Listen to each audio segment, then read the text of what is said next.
Hey, what's going on, everybody? Shade here with Full Display Gaming, and I'm joined here by the local LA death metal band Rut. How y'all doing? Let's introduce yourselves. Let's start down the line. What's going on? Jose, guitar and vocals. Ernie, drums. Steven, bass. As well as you've done the art. So kick off with that. Let's, gentlemen, thank you for joining me all today. Let's start off with, how did you guys come up with the band? How did this all come to be? Because, again, you guys have a very classic death metal sound. Let's hear some of your backgrounds and how y'all found each other. So I basically found Ernie around 2019. I had like probably a few years with this solving lineup that stuck. So around 2019, 2020 we started jamming out. At 2021 we found Steven, and that's where this lineup came. Actually, Jose is the founder of the band. Big Papa right. Nice. And so again, we're coming back. This is your first full-length album, Morbid Thoughts. Just released early February. Am I correct? Yeah, it was about early. Yeah. On the 15th, yeah. How many songs were off the original demo? So how many demos did you guys have out before this? One demo. It's the first 4 songs, I believe, of the LP are they make up the demo. So We just did that in our rehearsals. Friend of ours. Mike, gotta shout out Mike. Actually, this is before a little. Oh, this is little the demo. bit The before demo. Mike. This Yeah, is yeah. our boy from Skulls, Adam. Yeah, We love Adam. yeah, me Senor Burr. and Adam recorded the demo, and then like Mean Streets Mike, shout out Mike. Mike did the LP. Yeah. Again, I covered Skulls on here before. Death Doom Band. Check them out. They're just about to go on tour as well. It's a good Southwest tour. Yeah, check 'em. So again, doing all this local stuff, how do you guys see the scene right now? Do you think it's just bands supporting other bands at this point, or do you feel like the scene's kind of coming up, people are kind of getting back into it? What do you think? so like it's not just that it's bands supporting bands; is that bands are fans as well. Mm-hmm. And instead of waiting for a band to hit something of your liking, why not you just try it out yourself? I think we come to a point where everyone could at least do, a little something in their own way. Even if they're not musicians, everyone's supporting it. And even though sometimes it seems like there's a drought, I think next few coming years, the LA death metal pop off. No, that's great. That's fucking what I want to hear. And again, I told you guys before this, I fucking always missed you guys. For some reason, you guys are playing off dates. I'm definitely going to catch you guys. But Get me on that one. that's why I hit up Ernie, because I listened to Morbid Thoughts. And I was like, this album's fucking great. And it just happens to turn out that you knew Chris. And I was like, oh shit, Yeah. we're all homies. Again, this whole scene is so connected out here in LA, which is awesome. Because you're like, oh, dude, you know so-and-so, I know so-and-so. Let's fucking do something, And that's how I wanted to drag you guys into this. So again, going off of your guys' sound, you guys are classic death metal fans. I can already tell. Like Morbid Angel is probably a big influence. What are some of your other guys' influences when it came to writing all of this? Well, I'm traditionally a big Brazilian death metal fan, so Sarcófago. Sarcófago, yes. Definitely the early death metal scene, Death and Autopsy. They all feed off of one in tiny little ways, but I just reached out to other graphical, very much into like the Japanese crust punk scene, West Coast power violence, and just fused it with what I grew up with. So I'm a big Morbid Angel fan, but I'm also so it's basically trying to find a consensus those two. Nice. Yeah, I pretty much have the same answer. Like we really try to infuse like a really heavy Brazilian old school 90, like specifically Sarcófago, and I could say in my opinion also like a band like Volcano. Oh, Volcano's awesome. Yeah, so there's stuff. those two, and then we just like, and then of course like all the old school 90s death metal. but at the same time, like we're just big fans of it all. I mean, at the end of the day, Shout out Catalepsy. yeah, The Catalepsy, old school, LA Catalepsy, fucking nausea. You know, I mean, Nice. we're just trying to like really create what we love, the old school, but at the same time have our little take, our little spin on it, and hopefully it's a little niche and people are enjoying it. You know, I don't know what it is. Yeah. Yeah, I mean, for me, like, so I moved to LA in like 2011, and you know, like, Came out from Colorado, yeah, right? I'm from Colorado originally, and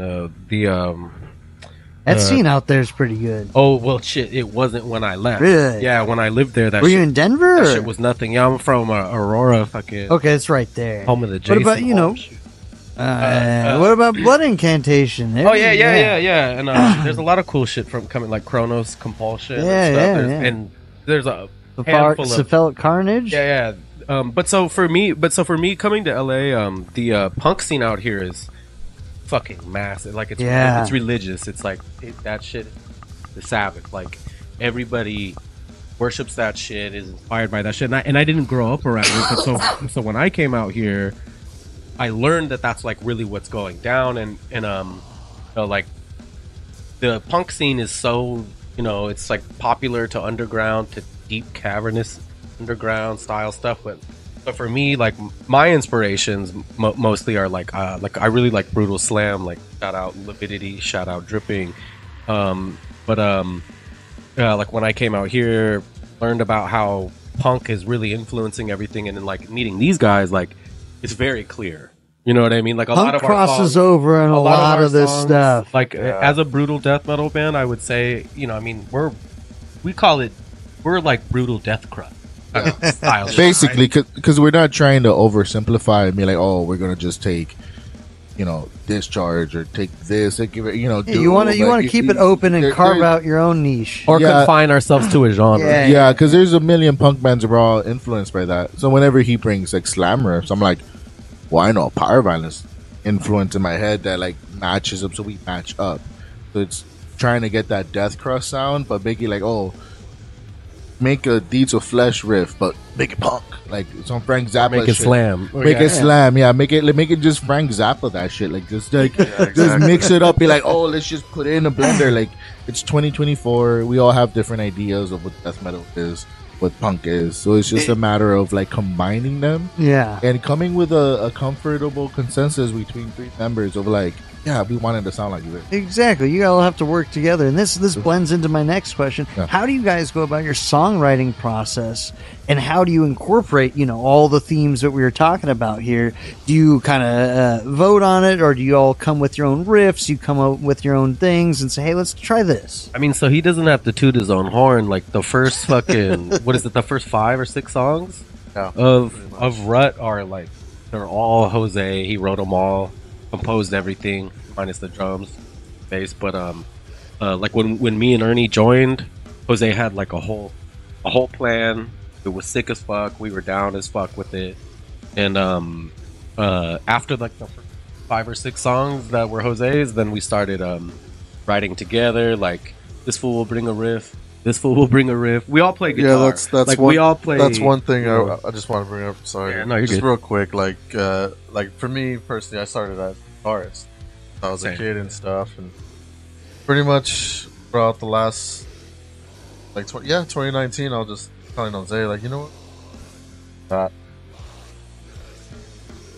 we were rehearsing, and finally it started sounding, at least in our ears, like pretty good and stuff, and you know, we're multi.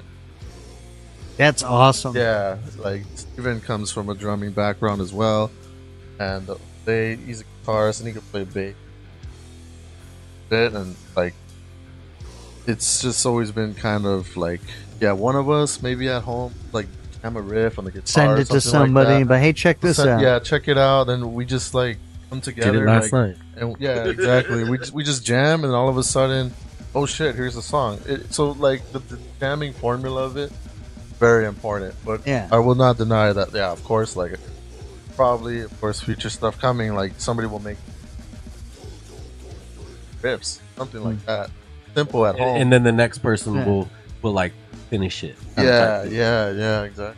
So basically, we all got skeletons in our closet. We pull out one femur bone, and we toss it there, Yeah, exactly. and we just add meat to it, like the scene from Hellraiser. Where Yeah, it's there you just go. like- It's just slowly it just slowly building 'em builds up. up, Yeah, yeah. because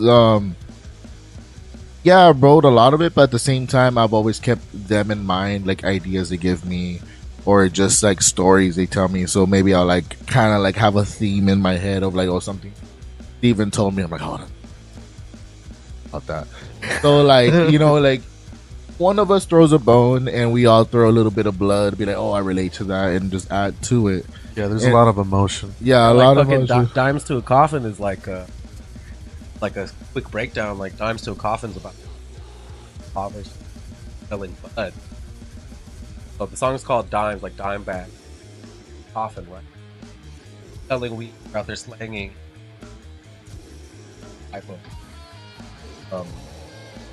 I wrote Dimes to a Coffin, the guitar riff, and then I think I wrote some stuff. But that was the sorry, that was the like the mindset behind it, right? Like, We take basically a conversation that if there's a conversation between the four of us and something, oh, you're like, I have an unfortunate history with drug dealing myself, so I just match up, come up with Personal life experiences personal are life used, experiences and try to match the riff.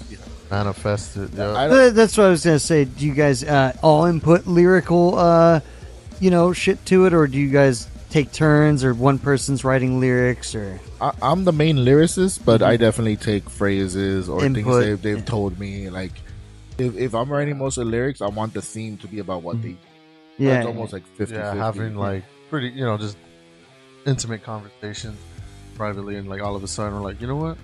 Let's use some of this. What we just talked about, and yeah, like it just comes from the heart at least.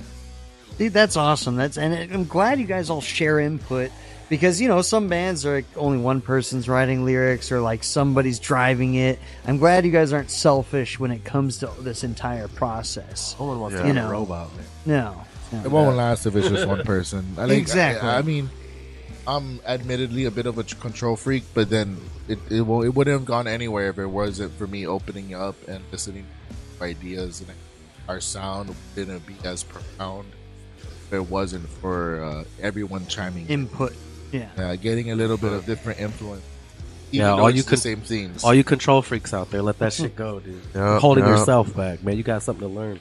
So again, when it comes to all the themes, imagery, all of this, what do you think the overall theme is for Morbid Thoughts? Is it a bunch of different kind of themes in it, or where you're like, hey, we're trying to channel Kind of one like kind a of thing? collage. Yeah. It comes from very psychological, like approach. Morbid thoughts. Well, I mean, it's kind of like we all have, we all like think crazy shit sometimes, Yeah. So it's kind of like, all right, so let's like just bring that to life in the form of music best we can possibly. And it just comes, that's why the cover just looks kind of weird and shit. Yeah. Like, We'll pop up some pictures Yeah, here and fuck everything. yeah. But again, like going off of some of these titles, you got like Flesh Prison. That sounds like a Hellraiser kind of song, sir. And then you have Streetlight Candle Vigil. It sounds like somebody got fucking shot in the street or some Yeah. fucked up shit See happened. that all the time. Candles. Especially out here, or like police raids, some fucked up shit going on there. Probably fucking killing somebody on that one, But no, like your songs and everything just they all tell a story, because I can see you got Without a Trace, you got Dimes to a Coffin, like you said about drug dealing. But I guess the overall themes are just kind of like dark, death, fucking violence, Very realistic. very realistic. Oppression, This isn't a he ain't singing about dragons and wizards and shit for that's sure. not It's our just bag. relate. It's like Relatable. subjects that Yes, all of yes. us in this fucking city. That- Like that's- real street shit. Yeah, that's where the best music comes from. The stuff that you've seen and the stuff that you lived through,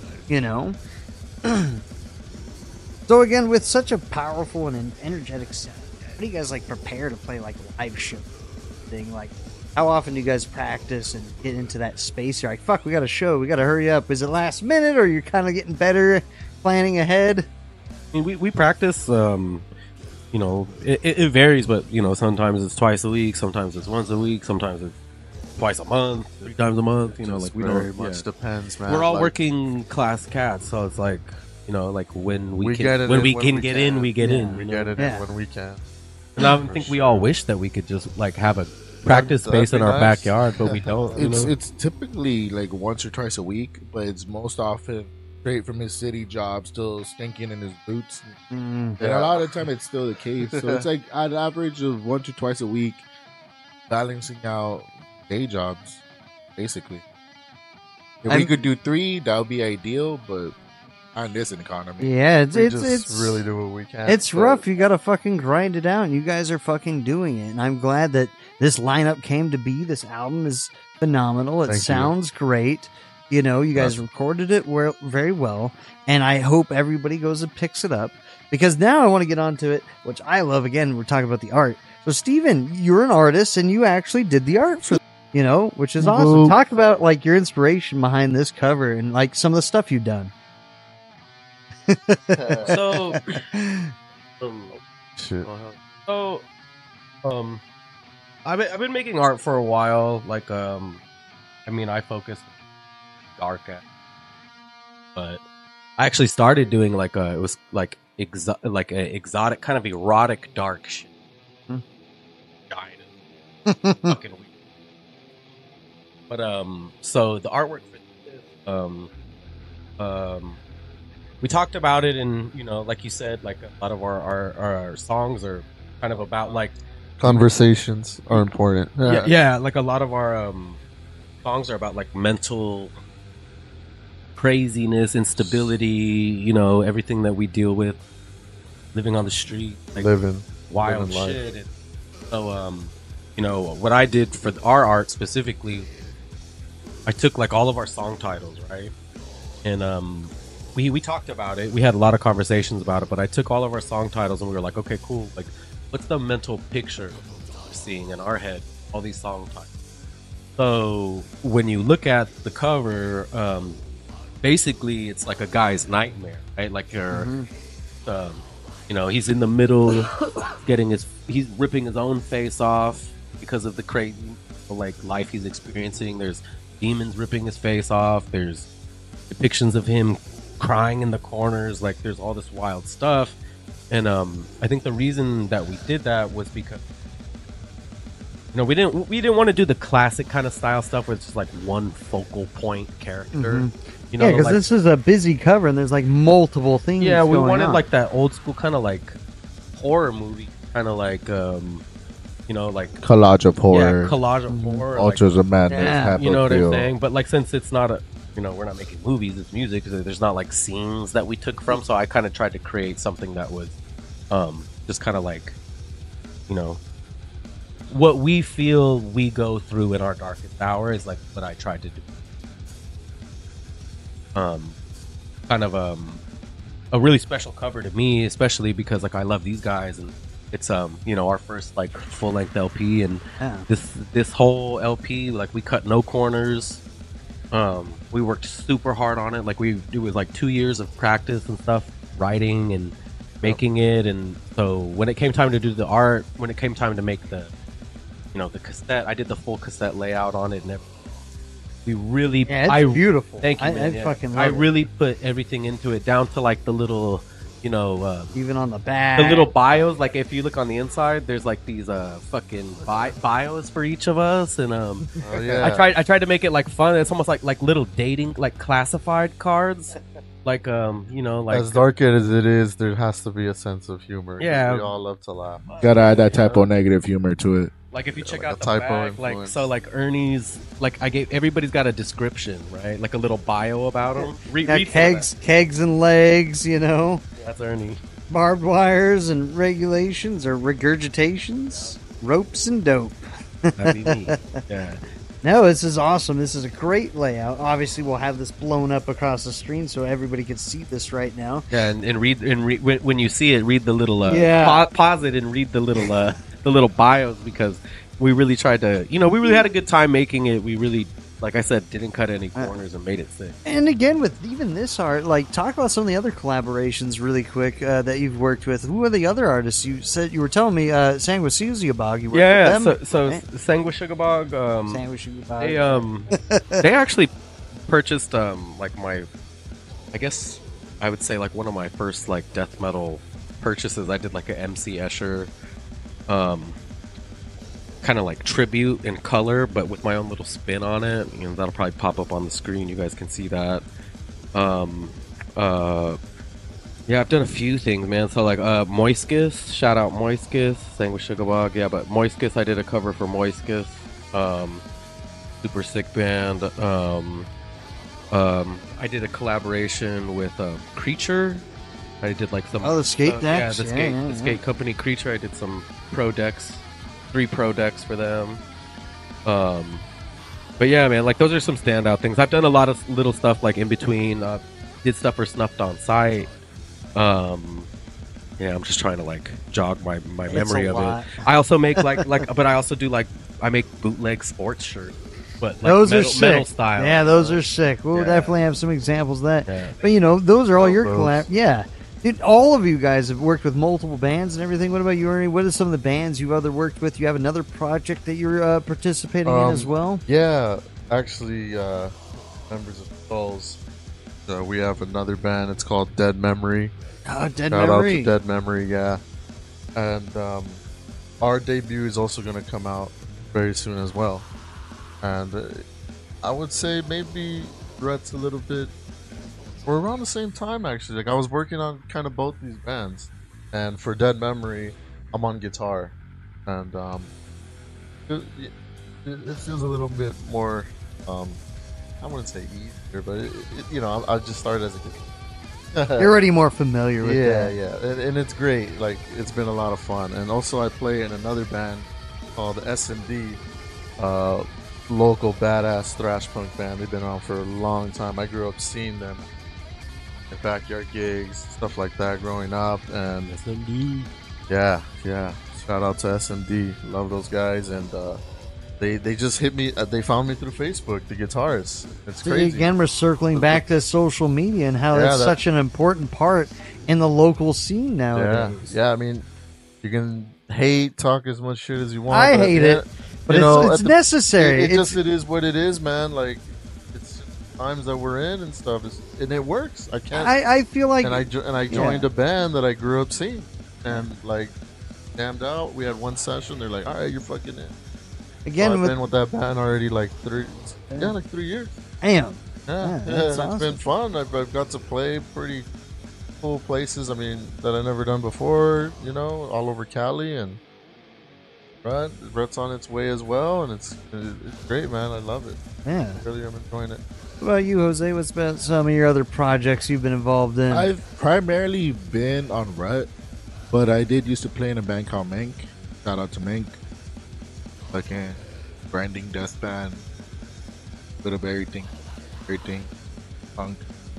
And this lineup has shared members with like bands of Skulls. Chris was early on, and then my friend Bagel Cougar from Satan's Grass. Shout out Satan's Grass. Yeah, Satan's Grass, homie. Yeah, they've like they're a little linked to us.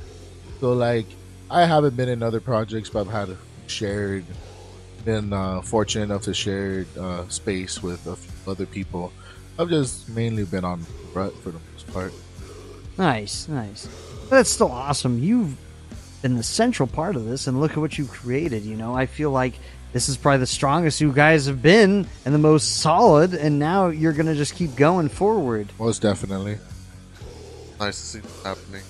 So real quick, let's take a break from music. What do you guys like to do in your off time? Because music probably takes up most of your time, music, art, and everything. Music but and work. Yeah, music, work, obviously that. Other hobbies you guys have that contribute and like you get inspiration from, you know? I like wrestling. Wrestling, Yeah. yes. Wrestling is a big one, man. Love to watch wrestling. As we're recording this and WrestleMania's on, and I'm sorry, guys. We're late. You'll have to rewind. Sorry. Have you guys taken anything from wrestling? You guys gonna write a wrestling song? There's a few songs. There's a few ideas. Nice. We have a song called Suplex City, which There's is stuff low-key coming. just like Flair's Revenge. Flair's Revenge. There you go. Like just talking shit, like, you know, like, oh, hip-hop songs have diss songs. We got our own version of diss songs, you know. It's really influenced by wrestling. But outside of that, I like comic books. I like reading and writing. Hell yeah. Like astrology, dude. Oh, yeah. That's, He does, you pretend like you These are don't. shits but you and do. giggles, you I know, love that. icebreakers. Yeah, you gotta give us all our horoscopes here. Yeah, I don't know that stuff. Santa Muerte. Oh, that's true. I like the witchy shit. Also big on stand-up comedy. The name Rut came from a Bill Hicks bit about Nice. Judas Priest. About Oh, really? Judas Priest, like, why would you kill your own audience? You know, about the whole fucking backwards vinyl thing. It's Making the people sample. commit suicide. It's the sample. So that the sample on Morbid Thoughts It's is the sample Thought. from the Morbid Thoughts track. Yeah, the sample from That's Morbid how we got Thoughts it. is a Bill Hicks bit. So, like, I'm a big stand-up comedy fan. George Carlin, you know, Oh, hell, Lenny me Bruce, you know, like Richard Pryor. So Oh yeah, and that's the thing too. I want to Tree talk. Sony. Yeah, tell me about some of Tree. the samples you guys got on the tracks. What are your favorites? Who picked them all? Let's see, we'll start. I'm kind of the whiz on the samples, but we did all pick them we all approved them. So Bill Hicks is well, Bill Hicks is the intro of Morbid Thoughts, but the intro for Without a Trace, which is the first track, I composed that myself, but within mind of keeping kind of just like the Nightmare on Elm Street or fucking movie kind of style, like foggy, scary sounding the intro. energy. We have one from Streetlight. That's what movie is that Oh, that's from? Blood In, Blood Out. Blood In, Blood Out. Yeah. Fucking a Wife Swap. We have a sample from Wife Swap. yeah. That's for Dime or for Flesh Flesh Prison. Prison, right? No, that's for Dime. Oh, that's for Dimes. Which Oh, one's the shit. one from Flesh Prison? 2,000 pound sister. I think that's the name of the think show. that's Yeah, that old show. yeah, dude. But yeah, I mean, we just we just picked those samples from. I just gave him the idea of, like, I want the album to sound like you're on a bad acid trip and you're trying to calm down, you know, watching TV, and the album is you, like, just channel That's a therapy cool and concept. tripping out, And it's just like these samples leading into more horrible Yeah, shit, and you're like, horrible "Fuck!" yeah, and then, like, towards the end, it's just a bunch of weird interludes, kind of your Interludes. brain melting. I feel like the 18 and unders don't even know what the phrase channel surfing.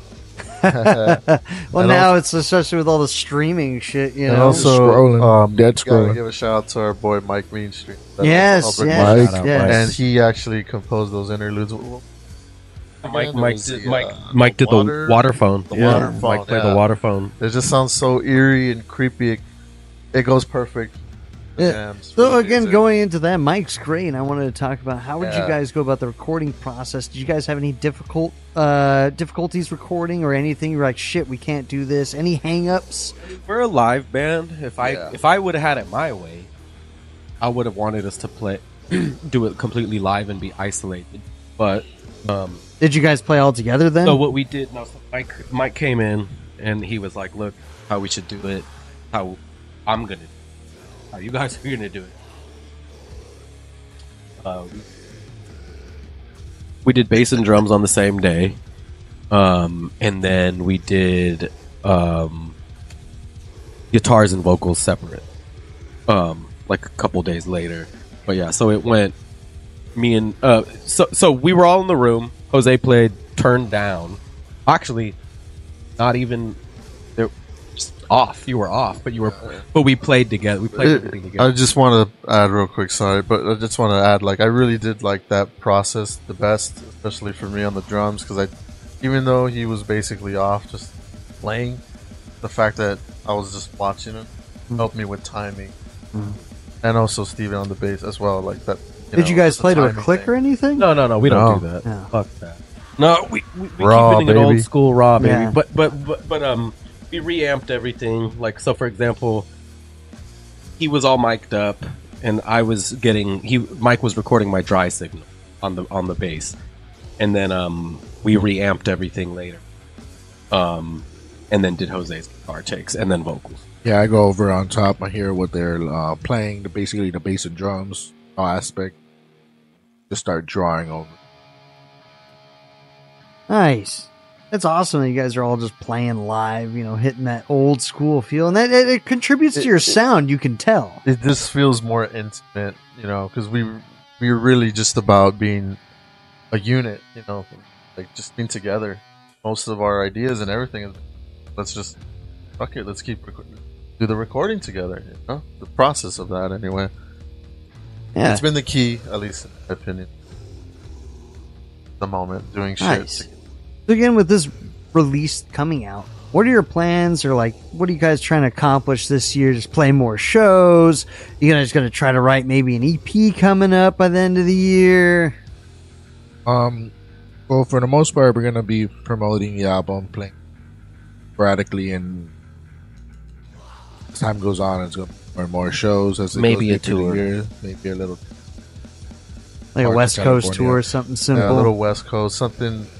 The moment's small, Gonna do what we can, but Unless anyone wants to bring us out to the Midwest, Exactly. Yeah. hit us up, dude. get that tape. we'll Let's talk see what's about up. but What's up? outside of that, we're doing a split with Grasp, and we're slowly writing our next album. Oh, so now we're going to do an EP, another full album. No, we might, considering how fast we write. We tend to write a lot of songs. Probably be it another adds up LP. real quick, but The goal is another LP. we're That's gonna. the main goal. Are you guys going to try to press anything? I know you guys got cassette. You guys going to try to release some CDs or anything? So CDs are in the works. Those will probably be out in the next couple months. As far as vinyl goes, I don't think we've really talked about it, but there's not any plans on the horizon for it. Come on, I want to know. Unless the label wants to help us Unless out with people- it and they want to help fund it, then we might be down. Nice. It just, that's again the hard part about all of this. You're self-funding, trying to figure everything out, DIY to the fucking max, and this shit's actually beautiful. I'll put up pictures of the cassette. We and cut no everything. corners on it. Yeah, like the cassette color, it's like this neon green. It's fucking Yeah, shout awesome. out Gurgling Gore. He helped us out with he just gave me the suggestion for the pressing duplication. Nice. Bro, Hell yeah. good work. So, I want to end all this off with what message do you guys want to convey to your fans and people watching this? How do you hope they take your songs? What do you think they want to get out of it? And you guys hope fucking everybody comes out. Come on, let's sell some shit right here. Look at your everyday life. Anything that you want that's gruesome. I've always wanted a song about drive-bys instead of waiting for a band to do it. Literally, you pick up a guitar, get on the drum, get on the bass. Don't be afraid.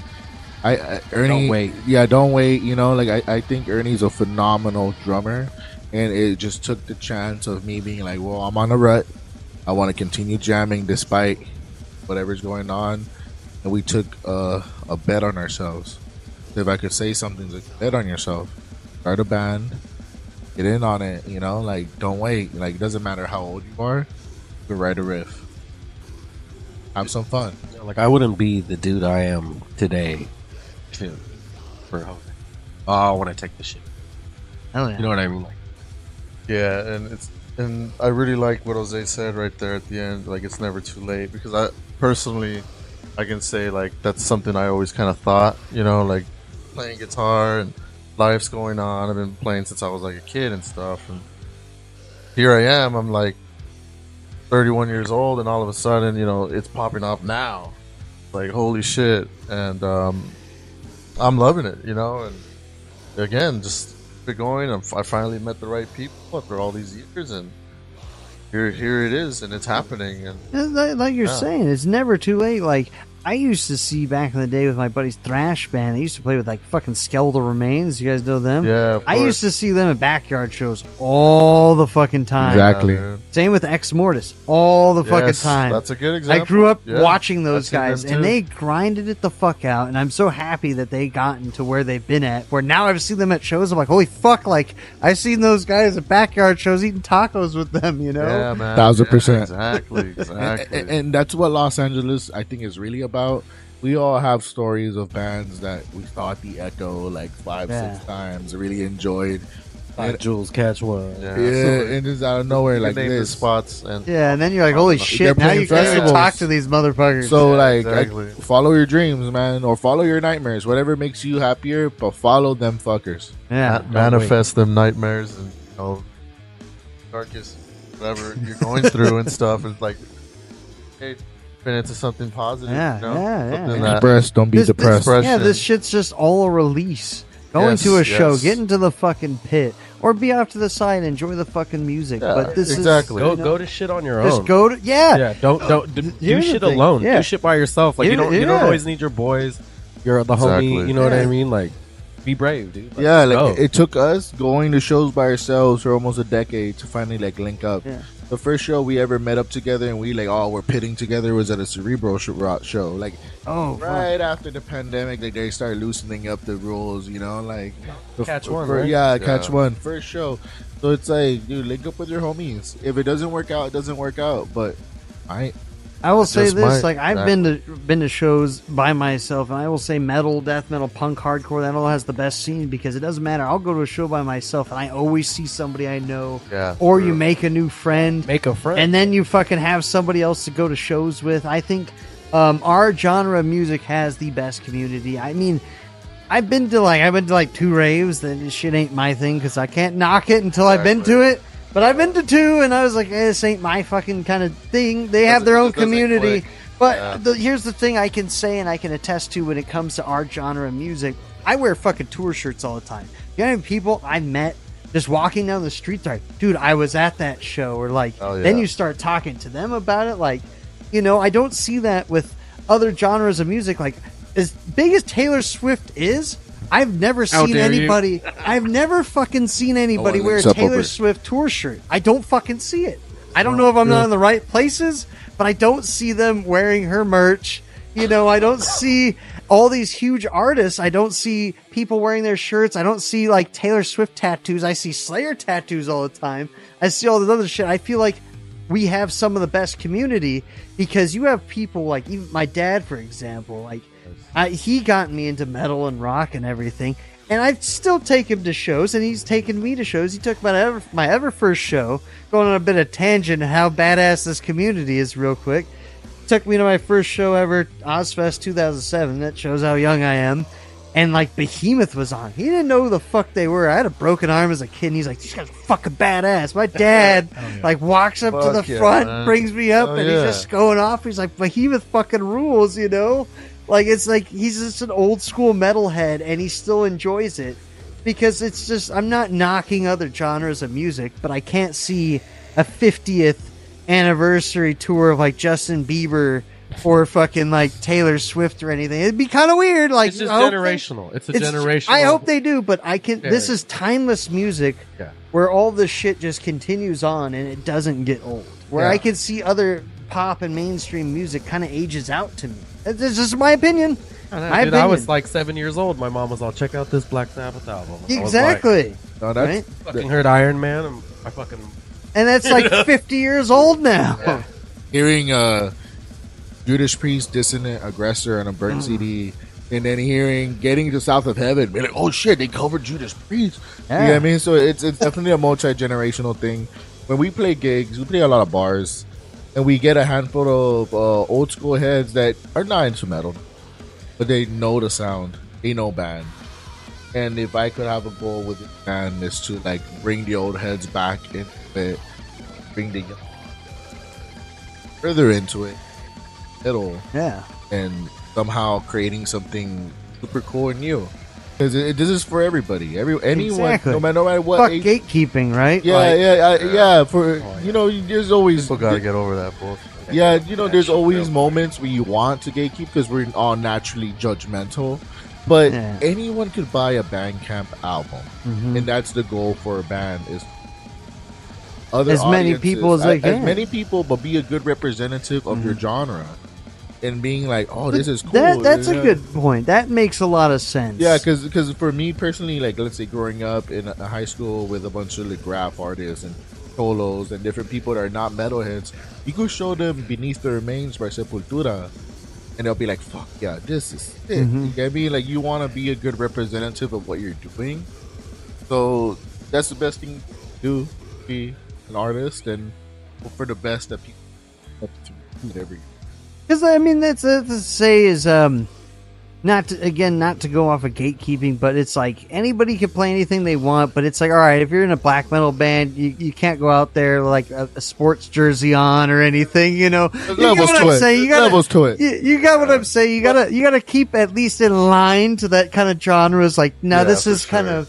You could do your own thing in it, but don't come out like fucking me wearing shorts and like I don't want to. If I saw a black metal band coming out like I love the Kings, they're coming out Kings jersey, you know, and I'm like, this is kind of weird. I don't know if this is like really black. I might be sick. I mean, it might be sick. Hey, if the music's killer though, sometimes that type of shit is happening. I'm just saying. I need my black metal to be kind of like I want it to be dark and dreary, not like. Yo, what up, everybody? But you know? don't be surprised if someone's dad is into Emperor, because I worship cassettes. So I follow a lot of cassette groups, and there's always like, oh, this is the sickest, most obscure Swedish black metal, and then you click on a person's profile, and it's someone's grandpa that was fortunate enough to witness it at 14 and still held on to the tape. Someone's a lawyer. Who was a kid who was tape trading back then. Shout out Uncle Ken. Ken's death metal. Yeah, Ken's death metal, man, helping out people get into this, and it's just about getting people into it. It's genuine. Yeah, they're about it. Like it's organic. Just like, it's like comics. Yeah, like we'll go back to it. Fucking listen to metal. You'll never be alone. This is the best way to get out your aggression. If whatever you feel like, there's a subgenre of metal for you. There's a lot of metal I don't like. Much. But I know other people would. 100%. And I'm like, oh, dude, you would like this band. I'm not into them, but it's like, it's a gateway kind of band. Like, I'll show some people, like, you know, whatever. Like, I'm not that into Cradle of Filth, but a lot of people are. I'm like, dude, you'll like Cradle of Filth, or you'll like this band, something easier to ease people into, and they'll go heavier and heavier. That's what it is with metal. You're always on the search for something heavier, and that's what I fucking love. Don't be a gatekeeper. Be a gate riddler. A what? Gate riddler. Like, shoot a riddle and let people in. That sounds confusing as fuck. Like if I can't get the riddle, I can't go into the gate. Just give me the fucking key. But maybe that fucking makes you want it more. You want it more, yeah. You want to figure it out. You always want more heavier stuff or this. Yeah, give me the key to the fucking gate, not a riddle. Like, hey, what is dry but it's also wet and then burns itself? You're like, what? Here's the key right here. Here's the key right here to all you brutal kids. Check out Bunk Dope. Bunk Dope. Check out Bunk Dope. All right. All right. I think their singer's still in prison. They're waiting for him to get out, dude. That shit's he ain't doing some Burzum shit where he's fucking recording stuff. Fucking Bart was in a goddamn fucking 2-bedroom apartment when he was in jail. That shit looked fucking beautiful. American prison system fucked up. He's kind of a piece of shit. Kids think that music was good, but he's a piece of shit. I swear to God, guys think that fool was in a fucking, you know, in a concrete jail cell. Dude, he had fucking plants on the goddamn counter and shit in his jail cell. He was wearing turtleneck. Now he lives in the fucking forest doing weird shit. All right, Varg's kind of a piece of shit. He's a piece of shit. Music's good, but music is great. Sometimes you gotta separate them. You know, I mean, like I think there's always that blind. I mean, people are into the mentors. You know, people into sleaze rock. You know, there's always lines to it, but. Yeah, G.G. Allen. Well, G.G. Allen wasn't a racist piece of shit, though. I mean, he was he? Border. He didn't like apparently, he didn't respect the ladies. Well, the 80s is the 80s. It is all about taking it. He did throw shit at people, though. Sometimes maybe some of these people should have got some shit thrown on them, though. I don't know. Maybe they deserved it that day. Murder anybody, at least. Oh, no, most deaf. We could cop it that way. Something like, wasn't it G.G. Allen and the Murder Junkies? Yeah. Maybe they did. Yeah, maybe. I mean, G.G. Allen made some good stuff too, but it's like always the most insane people make the greatest music. So, out of you guys, who's going crazy first? Like, you know, in general, or exactly. Like well, I mean, to propel you guys, like somebody's gonna like drink something out of somebody's eye socket after they plug out their eye, right? And he's gonna stop first. He's gonna stop. I mean, we're not foreshadowing anything. News lines. Death metal band I've done something eats wild. each other and all done. Yeah, dude, we had our moments. They tried to out metal each other and like didn't turn out too well. It's meant to be therapeutic. Twisted T's and Plan B's. Twisted Teas and Plan Bs, Modelo's, Mickey's, a lot of beer, a lot of talking, a lot of weed, and a lot of just like stress relief. Our therapy. This is this is really our therapy, and we just fuck it. We want to share it with the world, you know, and let's see what happens. Like, fuck it, why not, you know? Yeah, it's about alchemizing your problems and trying to create a solution. Writing a song. It's called Morbid Thoughts for a reason. I mean, Jesus, we all have those dark feelings. Yeah, that's the thing. It's like people like to say, "Oh, this is violent music, all this shit," but I'm like, no, this is like you can equate it to the same thing as a horror movie or something. I mean, this is getting the healthiest way. Yeah, this is getting those dark thoughts, getting those violent thoughts out in a positive way, especially when you jump into the pit or anything. Get that aggression out in a positive way as a community. Take it out on instruments. You know, take it out on instruments. Write this stuff that people kind of feel. I kind of feel like the spiritual, holistic yogi kind of type people. Like they don't understand that, like sitting there on their little buckwheat pillow, listening to fucking song bowls. They don't understand that, like, that's the same brutal death or whatever you're doing, your music is. That's our same shit. Yeah, it's just a different color. You know what I'm saying? Yeah, because the thoughts are brutal death metal without being brutal death metal. It's like the riffs are a panic attack beforehand. Panic attack that allowed you to be profound within yourself. I've always said that the lyrics we write are like death poetry.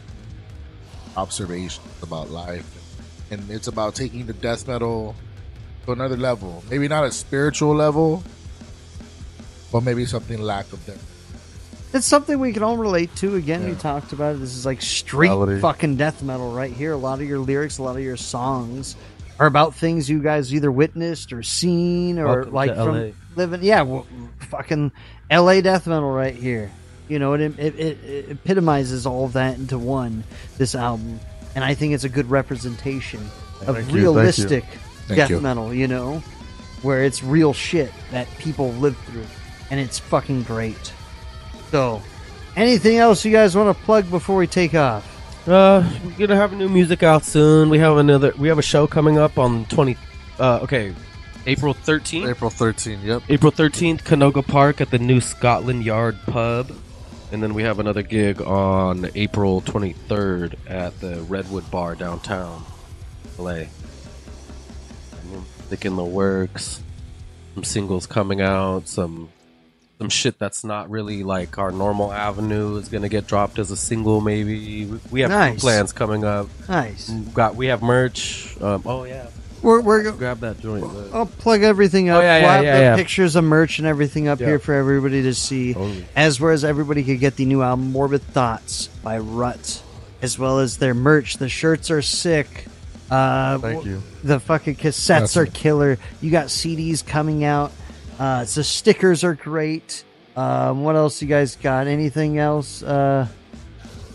I think Steven's pretty much put it down. That's about it. Just kick ass. Yeah. Drink some beers. And, you know, follow us on Instagram, red.dm. We'll fucking put that up there too. On and Facebook, be YouTube. informed and fucking come check us out and just prepare your fucking ears. It's gonna be Come out loud to some shows. Don't be scared. and it's gonna be fast.